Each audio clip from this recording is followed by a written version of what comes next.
Contoh soal dari metode harga pokok pesanan. Contohnya di sini, perusahaan mebel antik, jadi perusahaan mebel namanya antik, berproduksi atas dasar pesanan. Biaya-biaya dikumpulkan atas dasar pesanan. Pada tanggal 17 Juli 2022, ini contohnya, perusahaan antik mendapat pesanan untuk membuat meja dari Hotel Garuda.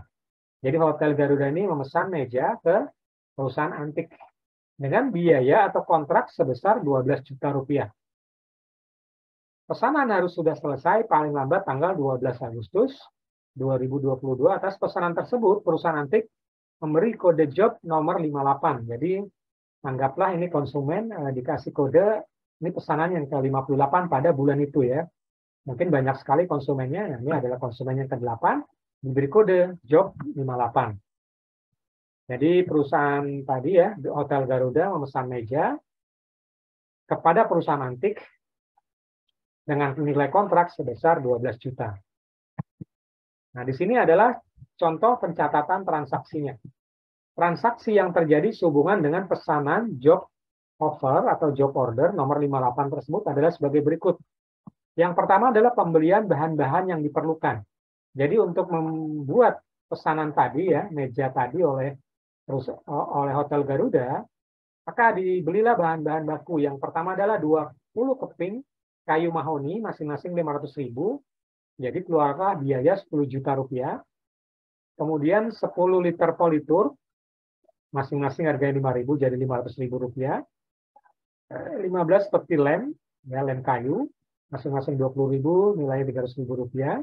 Kemudian 5 peti paku, harganya 40.000 per petinya, jadi 200.000, total 11 juta. Tadi kontraknya 12 juta ya, ini beli bahan bakunya sudah 11 juta. Tapi bahan baku ini tidak dipakai semua. Nah, berapa yang dipakai? Ternyata untuk membuat pesanan tersebut, si perusahaan antik ini hanya memakai 5 keping saja kayu mahoni. Nah, sisanya kemana? Sisanya dijadikan sebagai stok. Kemudian politurnya yang dipakai hanya 10 liter, karena beli 100 liter hanya 10 liter. Kemudian lemnya hanya dipakai 1 peti lem, pakunya 1 peti paku. Jadi subtotalnya 5 keping kayu mahoni tadi masing-masing 500.000, 2.500.000. Kemudian ada biaya tambahan politur, lem dan paku 110.000. Jadi total permintaan bahan baku ya terkait biaya tersebut adalah 2.610. Tadi kontraknya 12 juta, beli bahan bakunya 11 juta, kemudian permintaan bahan baku dari pihak produksi adalah senilai 2.610. Nah, sekarang kita masuk ke biaya tenaga kerjanya yang mengolah meja itu ya. Biaya tenaga kerja yang dikeluarkan untuk mengerjakan pesanan, biaya tenaga kerja langsung atau BTKL, itu 3.500.000 rupiah. Tadi yang 2.500.000 itu baru bahan bakunya saja. Nah, untuk mengerjakan itu tentunya adalah biaya tenaga kerja yang sifatnya langsung dan tidak langsung. Nah, di sini ditetapkan untuk membuat meja tersebut, biaya tenaga kerja langsungnya itu 3.500.000. Ada biaya tenaga kerja tidak langsung 1 juta, jadi totalnya 4.500.000. Nah, biaya tenaga kerja langsung ada orang yang langsung mengerjakan meja. Kalau biaya tenaga kerja tidak langsung adalah orang yang tidak terlibat secara langsung dalam pembuatan meja tersebut.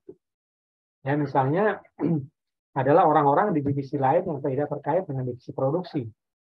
Dia tidak terlibat langsung dalam pembuatan meja, tapi tetap dihitung sebagai biaya tenaga kerja tidak langsung. Nah, kemudian biaya overhead pabrik atau BOP sesungguhnya selain di atas adalah sebesar 2 juta. Ini sudah dianggarkan, BOP-nya 2 juta.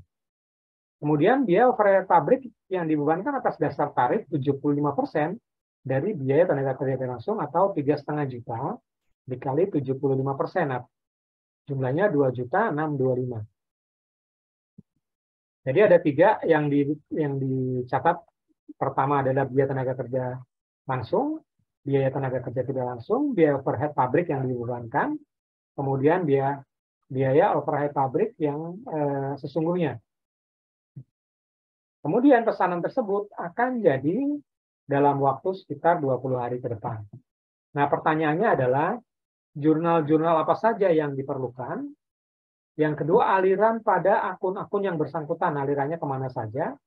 Kemudian yang ketiga, kartu biaya atas pesanan tersebut.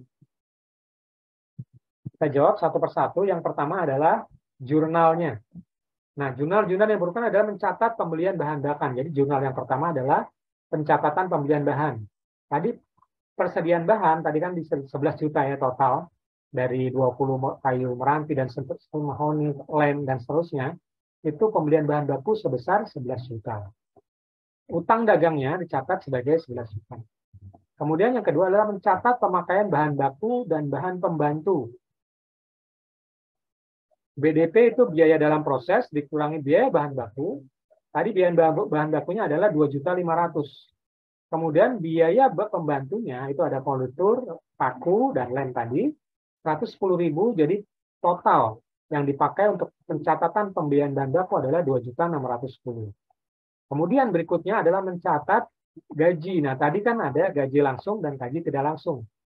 Di atas ya tadi ada gaji langsung dan tidak langsung. Di sini 3 juta dan 1 juta, jadi total 4,5 juta. Di sini total 4,5 juta. Dan kemudian mencatat BOP yang sesungguhnya yang lain yaitu 2 juta.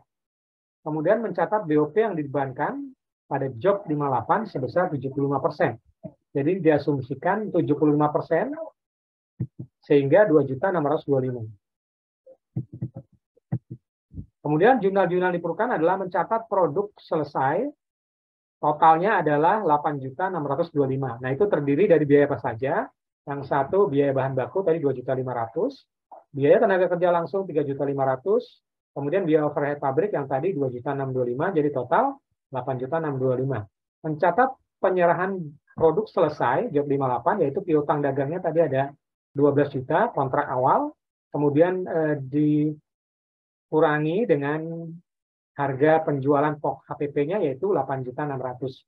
Jadi di sini sudah terlihat dari kontrak 12 juta HPP-nya hanya 8.600.000. Jadi sebenarnya sudah ada profit sekitar 3.375.000 dari kontrak tersebut. Nah, kita akan lihat kartunya ya, kartu aliran dana pada akun-akun. Di sini lihat ya, persediaan bahan ini 11 juta tadi. Kemudian di sini ada 2 juta beli bahan baku dan pendukung. Ini akan lari ke BDP di sini 2 juta, kemudian ke bagian bawah 110 dipisahkan. Ini adalah khusus untuk mencatat HPP-nya ya. Kemudian biaya gaji tadi ada 4,5, ada biaya gaji langsung dan tidak langsung. Nah, 3,5 juta langsungnya masuk ke HPP, 3,5 juta. 1 jutanya turun ke bawah karena tidak secara langsung. Kemudian macam-macam kredit ini adalah cadangan, di sini ada 2 juta ya. Jadi masuk ke bagian bawah. Kemudian yang 2 juta dikeluarkan ya, yang dibebankan. Sehingga barang jadinya tadi 8.625.000 dikeluarkan menjadi harga pokok penjualan dari barang tersebut. Jadi barang tersebut dijual minimal dengan harga 8.625.000.